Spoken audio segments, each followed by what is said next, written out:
28 రాత్రి వెంటనే వెళ్ళిపోవాలి కదా మీరు. వెళ్ళారా? 29 వెళ్ళారా?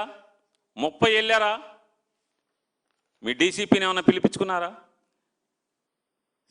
ఏసీపీని పిలిపించుకున్నారా? స్టేషన్కి వెళ్ళి ఏసీపీని డీసీపీని పిలిపించి విచారణ చేశారా? సెల్ మొత్తం స్టేషన్ అంతా పరిశీలించారా? ఈ సాయికృష్ణ విజయలక్ష్మి గారు కొడుకు ఉన్నాడో లేదో అని మీ సీఐని విచారించారా? మొత్తం దాంట్లో ఉన్నటువంటి స్టేషన్ స్టాఫ్ మొత్తాన్ని విచారించారా? ఎందుకు విచారించలేదు? మీరు పోలీసు ఉద్యోగం అంటే విజయవాడ పోలీస్ కమిషనర్ ఉద్యోగం బాధ్యతాయుతంగా రాజశేఖర బాబు గారు నిర్వర్తించకపోవటం వల్లనే ఈ కుర్రోడి ప్రాణం పోయిందంటాకి నేను అనటంలో ఏమన్నా తప్పు ఉందా చెప్పండి సార్. రాజశేఖర్ గారు ధర్మంగా మాట్లాడుకుందాం, చెప్పండి. మీరు నిర్వర్తించలేదు కదా. రోజు డిఎస్ఆర్ మీరు మెయింటైన్ చేయలేదు అంటే డైలీ సిచ్యువేషన్ రిపోర్ట్ మీరు తీసుకోలేదు పోలీసుల దగ్గర నుంచి, ఏ స్టేషన్ నుంచి తీసుకుంటే మీకు చెప్పాలి కదా. మీ ఏసీపీలు బాధ్యతాయుతంగా ప్రవర్తించట్లేదు, ఏసీపీ స్టేషన్కి వెళ్తలేదు, కనీసం ఏం జరుగుతుందో తీసుకోవట్లేదు కదా. కనీసం మీ చేతి కింద ఉండే టాస్క్ ఫోర్స్ కూడా మీరు గాలికి వదిలేరు కదా. దీన్ని బట్టి అర్థమవుతుంది కదా గాలికి వదిలేశారని చెప్పని. చెప్పండి రాజశేఖర్ బాబు గారు. ఇంకా అన్యాయం ఏంటంటే మీరు ఆవిడ తల్లి పిటిషన్ పెట్టి ఏడుస్తా మీకు పిటిషన్ పెట్టుకుంటే గాలికి వదిలేశాక కూడా 2వ తారీఖున వీళ్ళు ఏం చేశారంటే హైకోర్టుకి హెబియస్ కార్పస్ పిటిషన్ మూవ్ చేశారు. జూన్ 2వ తారీఖున.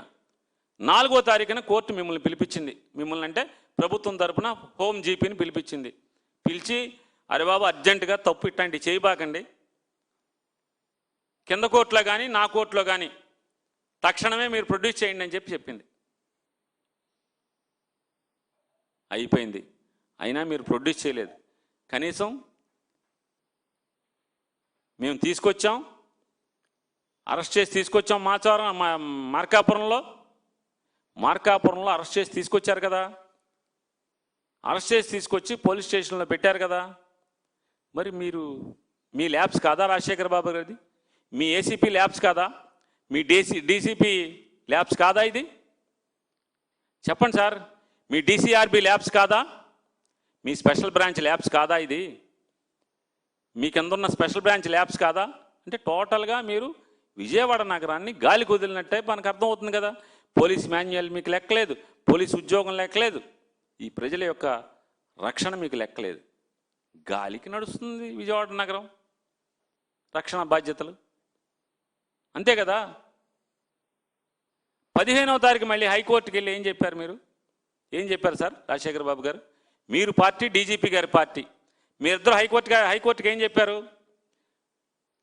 బాగా ఎతుకుతున్నాం, 2 టీములను పెట్టి రాష్ట్రం అంతా జల్లెడ పడుతున్నాం వీడి కోసం, చనిపోయిన ఆయన కోసం రాష్ట్రం అంతా 2 బృందాలు వేసి విపరీతంగా గాలిస్తున్నాం, తొందరగా తెచ్చేస్తామని చెప్పి మీరు చెప్తారు. సరే తప్పు కదా. తల్లి మీకు 28 మేన మీకు పిటిషన్ పెట్టుకుంది, నా కొడుకు కృష్ణలంక పోలీస్ స్టేషన్లో ఉన్నాడని. మీ విజయవాడ టాస్క్ ఫోర్స్ వాళ్ళేమో తీసుకొచ్చి అప్పచెప్పామని చెప్పి వాళ్ళు చెప్తారు. కోర్టును కూడా మీరు ఎంత హాస్యాస్పదంగా, ఎందుకంటే నారా చంద్రబాబు నాయుడు గారి ఎర్రబుక్కు పరిపాలనలో రాష్ట్ర వ్యాప్తంగా ఉన్నటువంటి పోలీస్ స్టేషన్లో అక్రమాలు, దాష్టికాలు, దుర్మార్గాలు, ఇష్టారాజ్యంగా పోలీస్ వ్యవస్థను దుర్యోగం చేస్తూ కోర్టుల్ని అపహాస్యం అంటే హైకోర్టు అంటే కూడా లెక్కలేనితనంగా పోలీస్ వ్యవస్థను తయారు చేసిన పరిస్థితి నారా చంద్రబాబు నాయుడు గారిది. ఈ ఘనత మీది కాదా నారా చంద్రబాబు నాయుడు గారు? చెప్పండి, మీదే కదా ఈ ఘనత. ఈ స్థితిలోకి ఆంధ్రప్రదేశ్ రాష్ట్ర పోలీస్ వ్యవస్థ లాండ్ ఆర్డర్ దిగజారిందంటే మీది కాదా అని అడుగుతున్నాను.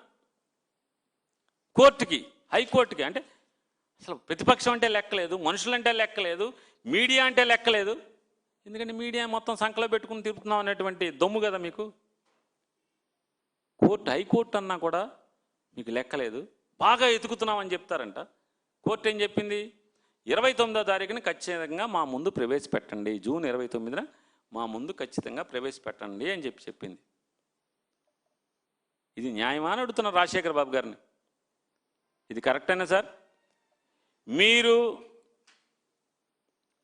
4వ తారీఖు 15వ తారీఖు అంటే ఈ వాయిదాకి వెళ్ళే ముందు రోజు 14వ తారీఖు కూడా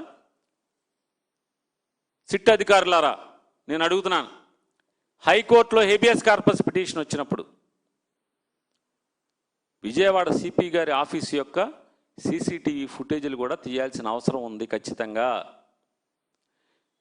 ఎందుకంటే ఈ ముద్దాయి సిఐ నాగరాజు, అప్పటి సిఐ నాగరాజు ముద్దాయి విజయవాడ కమిషనరేట్లోనే కమిషనర్ గారి ఛాంబర్ దగ్గరే ఉన్నాడు అనేది మాకున్న మీడియా వారి ద్వారా సమాచారం.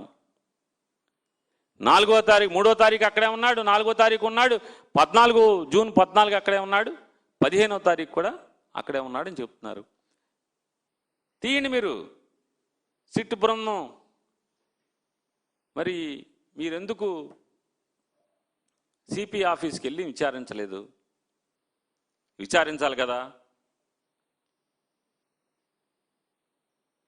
విచారించకపోగా విజయవాడ కమిషనర్ రాజశేఖర బాబు గారు, డీజీపీ గారు పోలీసు ఉద్యోగాన్ని సక్రమంగా మీరు బాధ్యతాయుతంగా నిర్వర్తించకపోవటం వల్ల 18/6 అంటే జూన్ 18వ తారీఖున జగన్ గారు సాయంత్రం మృతుడి తల్లి గారి ఇంటికి వెళ్ళి, గాదే విజయలక్ష్మి గారి ఇంటికి వెళ్ళి ఆవిడ్ని పరామర్శించి బయటకు వచ్చి ప్రపంచానికి ఇలా జరుగుతుందని చెప్పిన తర్వాత హడావుడిగా నారా చంద్రబాబు నాయుడు గారు డీజీపీ గారిని, హోమ్ సెక్రటరీ గారిని, విజయవాడ సిపి గారిని, ఇంటెలిజెన్స్ డీజీపీ గారిని అందరినీ సమావేశపరిచి తక్షణం ఎఫ్ఐఆర్ కట్టమని చెప్పి ఆయన ఆదేశిస్తాడు. అంటే ఈ రాష్ట్రంలో ఉన్నటువంటి ఒక మంత్రి ఆదేశిస్తే కానీ ఎఫ్ఐఆర్ అవనటువంటి పరిస్థితి, విచారణ మొదలు కాని పరిస్థితి ఇవాళ పోలీసు వ్యవస్థలో ఉందంటే, అంటే తెలుగుదేశం వారు తలుచుకుంటే మాత్రమే పోలీస్ యాక్షన్లోకి వస్తుంది, లేకపోతే ఏ కేసు కట్టదనేది ఇవాళ వైఎస్ఆర్ కాంగ్రెస్ పార్టీ చెప్పేదానికి రుజువులు ఇయ్యే కదా.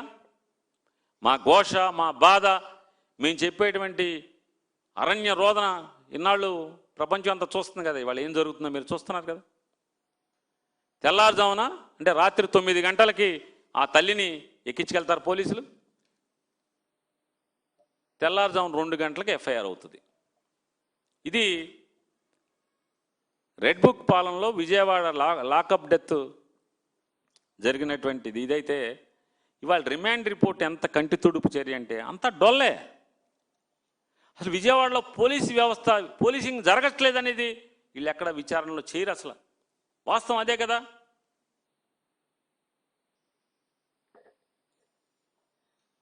అదే కదా వాస్తవం. ఇవాళ ఇంతమందిని 17 మందిని విచారించాయని చెప్తాడు, డ్రైవర్ గారిని విచారించరు. ఇంకోటి కూడా దీంట్లో రిమాండ్ రిపోర్ట్లో మంచి విషయం ఒకటి రాశారు. ఏం రాశారు?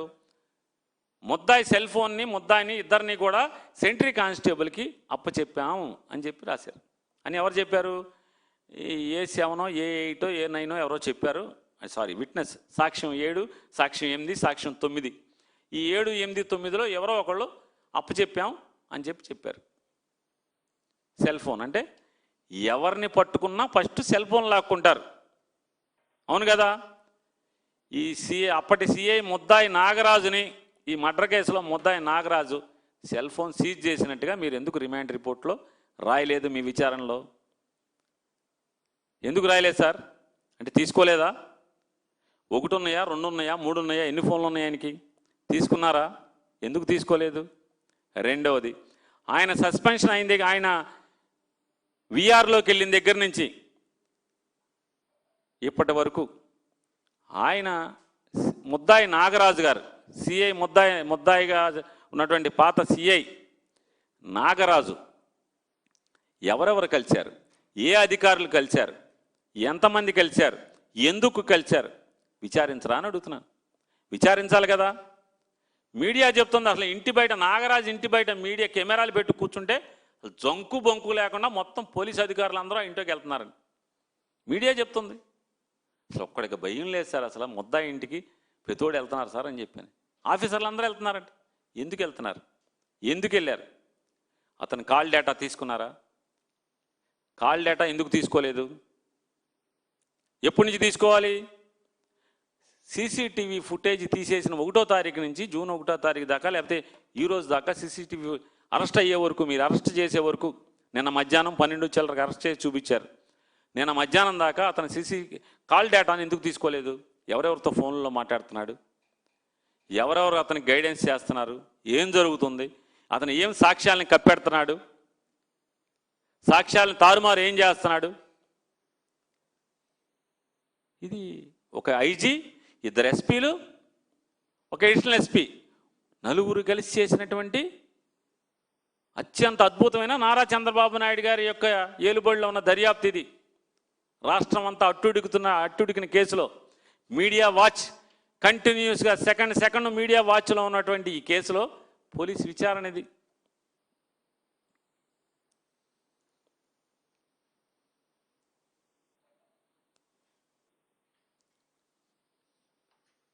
ఇవాళ శవం వెంట తీసుకెళ్ళాడు జైలు. ఇంకోటి కూడా గమ్మత్ ఏంటంటే ఈ అధికారులందరూ కూడా చచ్చిపోయాడు అతను మాయం చేసేసారు డెడ్ బాడీని అని చెప్పారు. ఈ సీసీటీవీకి ఎతకలేదు. శ్మశానానికి చుట్టుపక్కల ఉన్నటువంటి ఏ శ్మశానానికన్నా వెళ్ళి విచారించారా?